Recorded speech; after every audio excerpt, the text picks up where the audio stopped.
I never thought a simple conversation could turn my life upside down, but here I am looking back at what happened, still trying to piece together the events that led to everything spiraling out of control. It all started with a casual mention. My wife, Claire, and I had been together for nearly 8 years. We'd had our ups and downs like any couple, but we always found our way back to each other. We had a comfortable life, a steady routine, and an intimacy that, while not always as fiery as in the early days, was something we both understood. But one evening, Claire came to me with a suggestion. We were sitting on the couch, sharing a glass of wine, when she looked at me with a mischievous grin.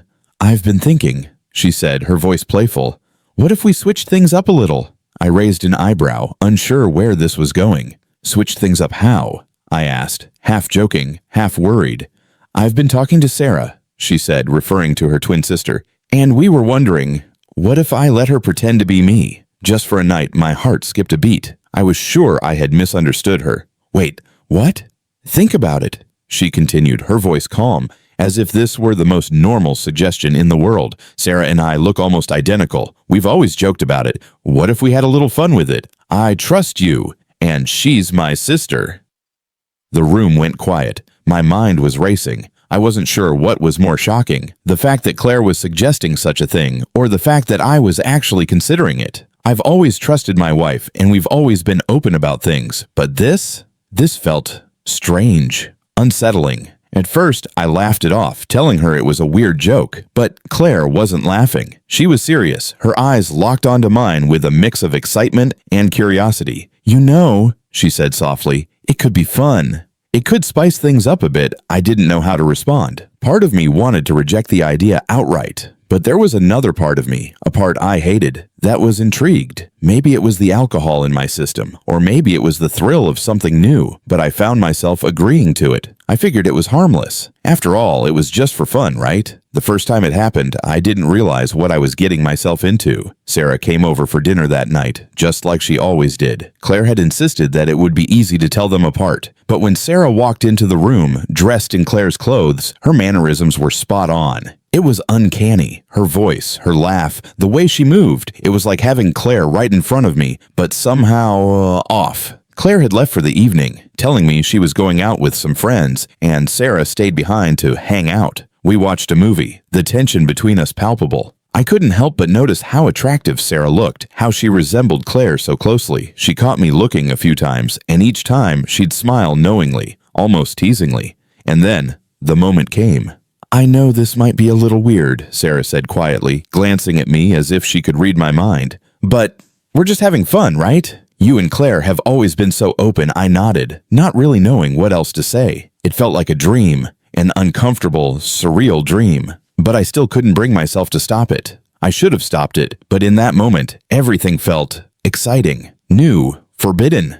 We ended up in the bedroom. The door was closed. Sarah was on the bed looking at me with those familiar eyes, eyes that were Claire's, but different now. Everything felt strange, but there was something intoxicating about it. The line between Claire and Sarah was blurring, and I wasn't sure what I was doing anymore. We kissed. It felt so wrong, yet so right. The connection between us was electric, like a secret we were both keeping. I kept telling myself this was a harmless fantasy, something we'd laugh about afterward, but it wasn't just a fantasy anymore. It was real. The night spiraled out of control, and what began as an innocent joke turned into something far more complicated. The boundaries I thought were clearly defined between my wife's twin and myself had vanished. It wasn't just the physical act, it was the emotions that followed. Guilt, confusion, desire.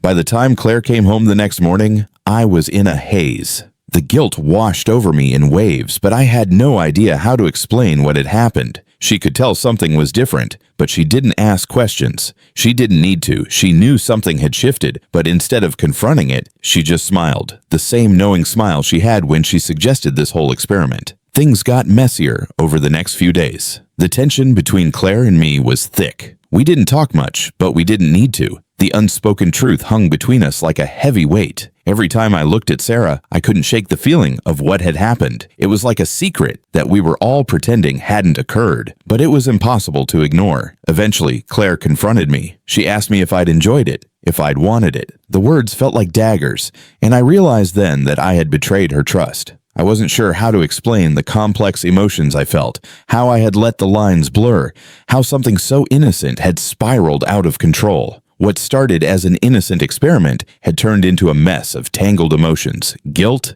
and confusion. I had crossed a line I could never uncross. But what hurt the most wasn't the physical act, it was the way I had let it affect everything I thought I knew about trust and boundaries in our marriage. In the end, we had to have a long, painful conversation about what had happened, what it meant for us, and where we went from here. The truth was that I wasn't sure if I could go back to the way things were. What had happened with Sarah felt like it had torn something deep inside of me. And as for Claire, she had opened a door she never expected me to walk through. We were left to pick up the pieces, but nothing would ever be the same. I couldn't erase the events of that night, and neither could she. The lines between us had been blurred beyond repair, and the trust we once shared had been shattered. And as I lay in bed that night, I realized some doors should never be opened, no matter how innocent they may seem at first.